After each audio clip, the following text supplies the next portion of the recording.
Okay. I want to bring Duterte back home. Yeah!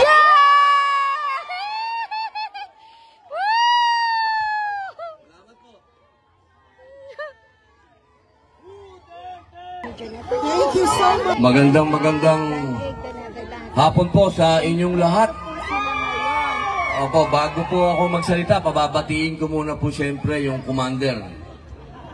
Magandang hapon po sa inyong lahat. Ako nasisiyahan na magkakasama po tayo ngayon. Sana hindi po kayo magsawa sa pagsuporta kay PRRD. Maraming salamat po sa inyong lahat. Alam nyo, kami ng mga anak ko, yung unang dating pa lang ni Robin, gusto na naming sumama. Gusto na po naming sumama agad dahil very personal po ang aking pasasalamat kay PRRD.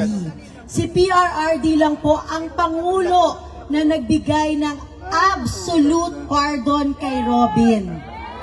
Sa lahat ng presidente na tinulungan niya, si PRRD lang po ang gumawa nun. Kaya lagi kong sinasabi, habang buhay po kaming napakalaki ang utang na loob kay PRRD. Kaya yung suporta po namin, he deserves it and more. Kaya sana, katulad ng hindi niya po tayo iniwan, wag din po natin siyang iiwan. Maraming salamat po. Maraming salamat, boss. Pakinggan naman po natin yung aming summa cum laude. Bibi Gandang Hari. Thank you, Tol. Magandang hapon po sa inyong lahat dito sa mga taga-Netherlands, sa buong Europa. Magandang hapon po sa inyo. At ako po ay galing naman sa kabilang content over across the pond. Nandun po ako, taga-LA po ako, pero ako po ay nandito ngayon para kasi nilibre ho ako ng aking kapatid. Ito po ang kanyang graduation gift sa akin. Thank you, Tol. So, ang pagpunta ko po rito is actually a big surprise for me. Alam niyo po, hindi po ako isang political na tao. Ibig ang sarili ko pong kapatid, hindi ko po ikinampanya yan.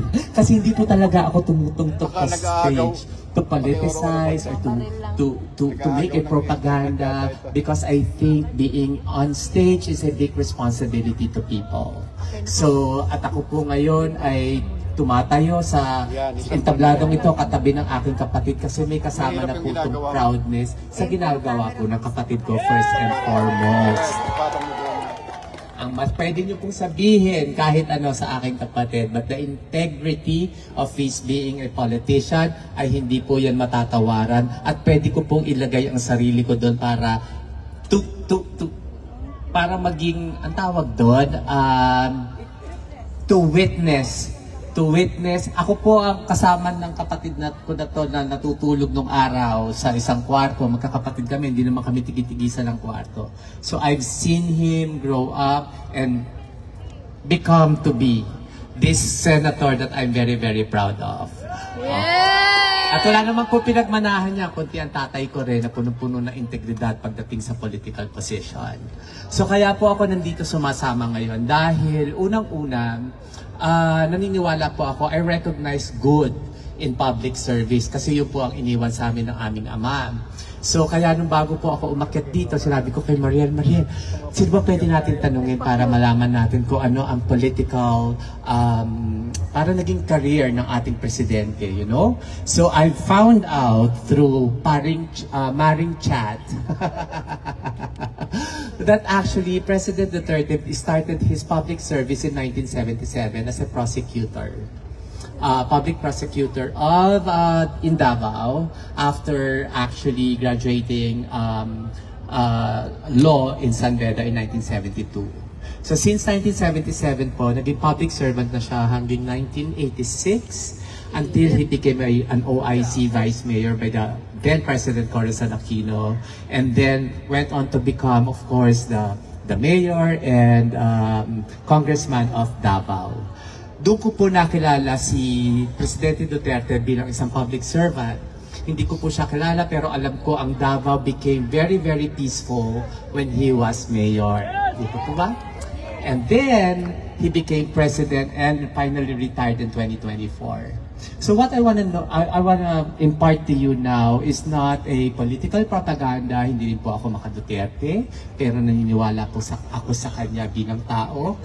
Is the humanitarian reason para po maibalik siya sa Pilipinas. I'm sure everyone would agree with me na Duterte is a good mayor. He is a good prosecutor. He was a good vice mayor. He was a good congressman. And president. And he was a good president, no matter what. You know what I mean? There is no perfect president, but there is a president who served the common good of the people. And I think that is what President Duterte is all about. And so my petition now is for humanitarian reason. Kailangan po siguro may iuwi si Presidente Duterte because he is an elderly person already. And this is not the kind of dignity that we provide to a person who has served his country to the full of his ability. Yun lang po at maraming salamat po sa inyo. Duterte! Duterte!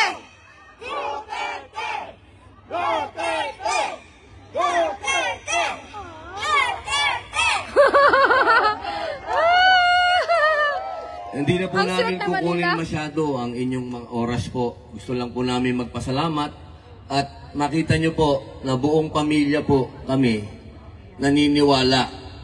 Padilla po yan, Carino, Termulo, lahat po kami naniniwala. Alam nyo, sa pamilya ho namin, hindi rin ho kami lahat Duterte.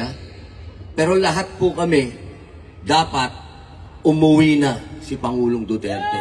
Yes! Hindi usapin ito kung anong kulay mo.